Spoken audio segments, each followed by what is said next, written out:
Good day, greetings students, and welcome back to the video tutorial for Science 10. This is again Sir RJ Olarve, and we're just going to have the last topic and discussion about plate boundaries and interaction.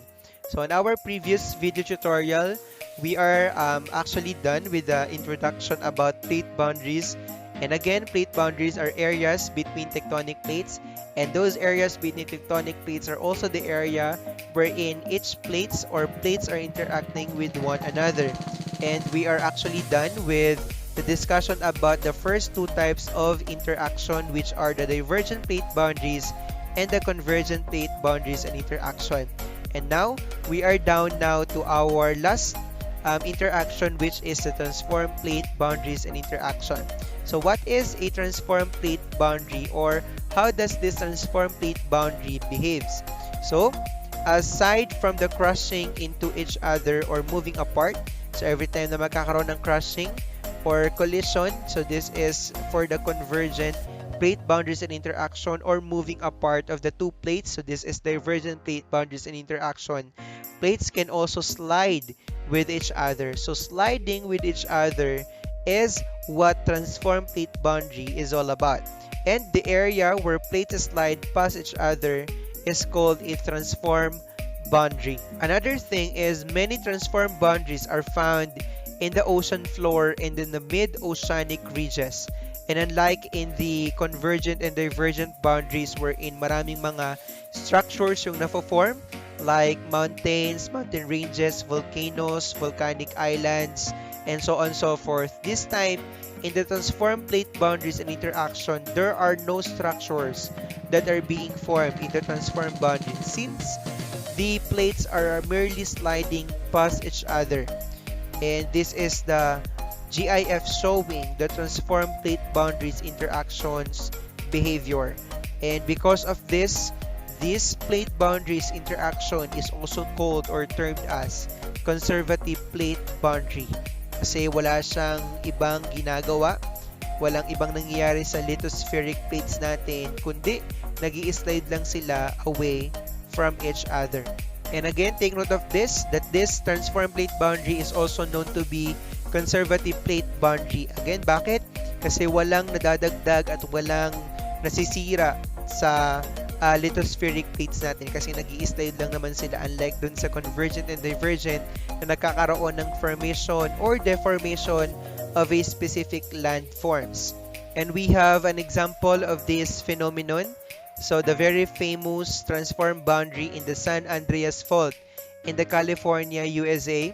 And this is actually involving two plates such as North America and the Pacific plate, which are actually sliding with one another. And with that, we have this simplified model of the San Andreas fault system.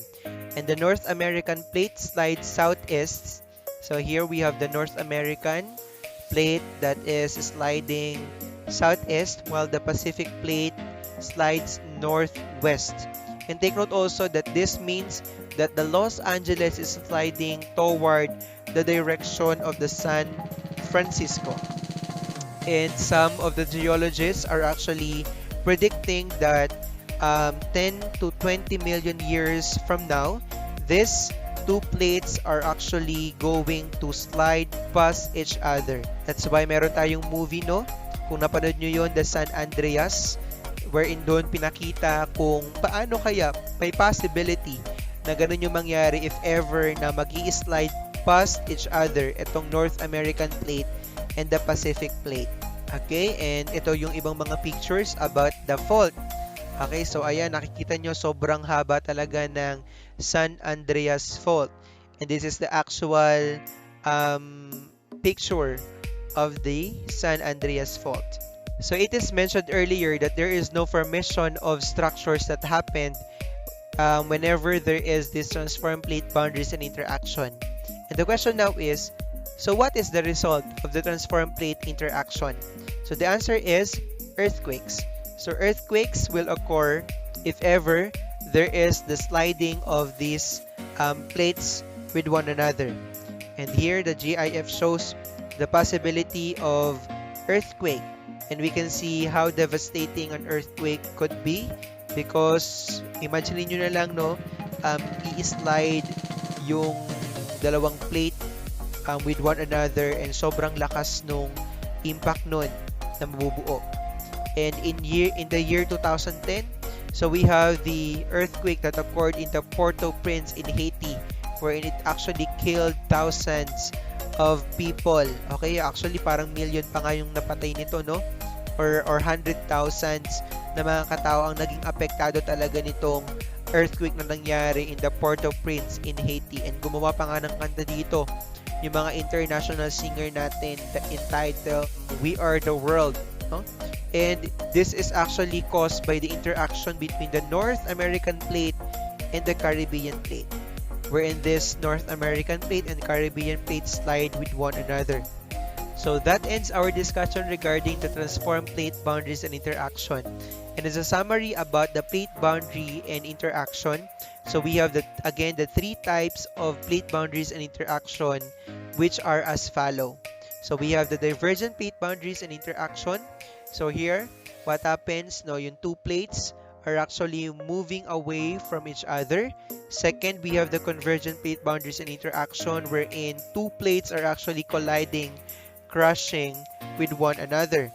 And last type, we have the transform plate boundaries and interaction, wherein two plates are actually sliding with one another. And finally, that ends our discussion regarding plate boundaries and interaction. So as an ending quotation again from 1 Corinthians 10 verse 31, whenever you eat or drink or do anything else, always do it to honor God. So God bless grade 10 sa lahat ng mga gagawin nyo.